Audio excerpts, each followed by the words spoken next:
올해 3월 모의고사 국어 53점, 3달 뒤 6월 평가원 모의고사 국어 97점, 1등급입니다. 같은 학생이 받은 성적입니다. 대체 53점이 어떻게 3달 만에 97점이 됐는지 오늘 그 과정을 처음부터 끝까지 보여드릴 거고요. 영상이 끝날 때쯤이면 아시게 될 겁니다. 이게 어쩌다 나온 한 명의 이야기가 아니라는 것을요. 자, 먼저 53점이 어떤 점수인지부터 얘기를 해봅시다. 겪어본 사람은 압니다. 한 문단을 3번 읽어도 남는 게 없고 문제에서 선지로 내려가면 뭐부터 판단해야 될지, 이걸 어떻게 검증해야 될지 전혀 감이 잡히지 않습니다. 그때부터는 시험이 아니라 도박입니다. 남은 문제는 통째로 찍고 그렇게 시험을 마치고 가채점을 하면서 생각을 하죠.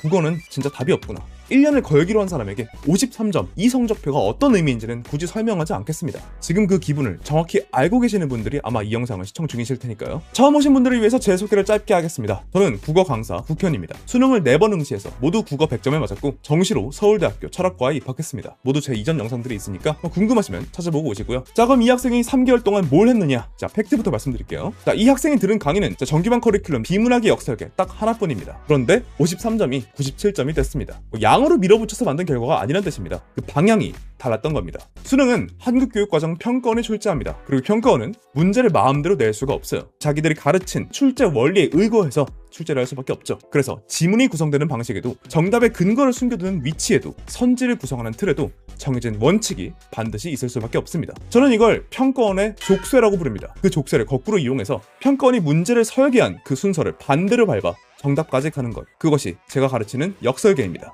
자, 이 학생이 3월까지 하던 방식은 전국 대부분의 학생들과 같았습니다. 지문을 최대한 이해하고 또 기억하고 그 다음 문제로 넘어가는 방식이요. 이 방식의 문제점은 시간의 절반을 지문에 쓰고도 정작 선지 앞에서는 다시 지문으로 돌아가게 된다는 겁니다. 역설계는 이 방식을 뒤집습니다. 정답의 근거가 놓일 수밖에 없는 위치를 먼저 확보해두고 문제에서 출발해 그 위치로 곧장 돌아갑니다. 이해가 아니라 판단을 훈련하는 겁니다. 자, 말이야 간단한데요. 몸에 밴 습관은 그렇게 쉽게 안 바뀌죠. 실제로 이 학생이 4월 초에 저에게 보낸 질문을 하나 보여드릴게요.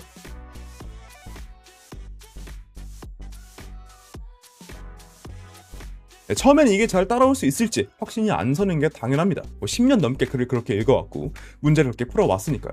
자, 그래서 초반 훈련은 기법을 더하는 게 아니라 습관을 빼는 데 집중합니다. 자, 그리고 불과 2주 뒤에 이 학생의 질문은 이렇게 바뀝니다.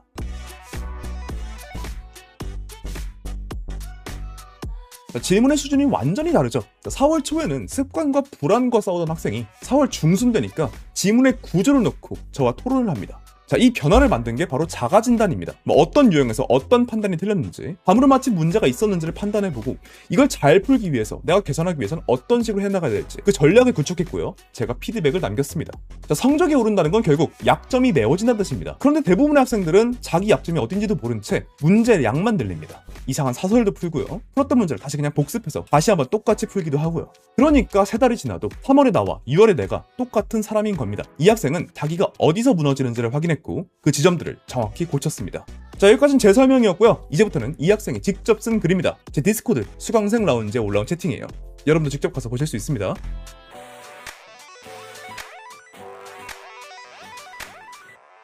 자, 그런데 이 문장 잘 보세요. 발췌하기 편했다. 3월에 53점을 맞던 학생은 발췌라는 걸 할 수가 없습니다. 왜냐? 어디에 뭐가 있는지를 모르니까요. 필요한 근거의 위치로 곧장 돌아갈 수 있는 능력, 선지의 핵심을 판단할 수 있는 능력, 그게 바로 이 학생이 2개월 반 동안 훈련한 역설계 기법 그 자체입니다. 자, 물론 그래봤자 한 명이잖아 라고 하실 수 있습니다. 지금 보고 계신 건 같은 라운지에 올라온 다른 학생들의 인증입니다. 같은 커리큘럼으로 제 정규반 국어의 역설계로 똑같이 훈련한 학생들입니다. 참고로 작년 정규반의 성적 상승률은 88.7%였습니다. 한 번은 우연일 수 있습니다. 2번도 기적일 수 있어요. 하지만 같은 방법으로 훈련한 학생들에게서 같은 결과가 반복해서 나온다면 그건 우연이 아니라 구조적인 필연입니다.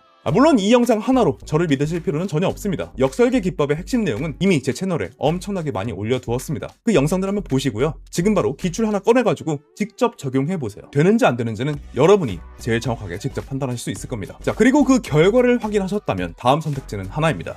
3월에 53점을 97점으로 만든 바로 그 커리큘럼 국어의 역설계 정규반, 지금 신청 가능하고 수능 한 달 전에 마감됩니다. 자, 그보다 늦게 시작하면요 제가 결과를 책임질 수가 없어요. 하지만 최소 한 달만 확보된다면 이 학생이 받았던 자가진단 피드백과 1:1 질의응답도 똑같이 제공됩니다. 신청 방법과 링크는요 영상 설명란과 고정 댓글에 있습니다. 자, 다음 성적표의 주인공은 바로 여러분이었으면 좋겠습니다. 저는 수능 때까지 여러분과 함께 하겠습니다. 그럼 지금까지 국현이었습니다.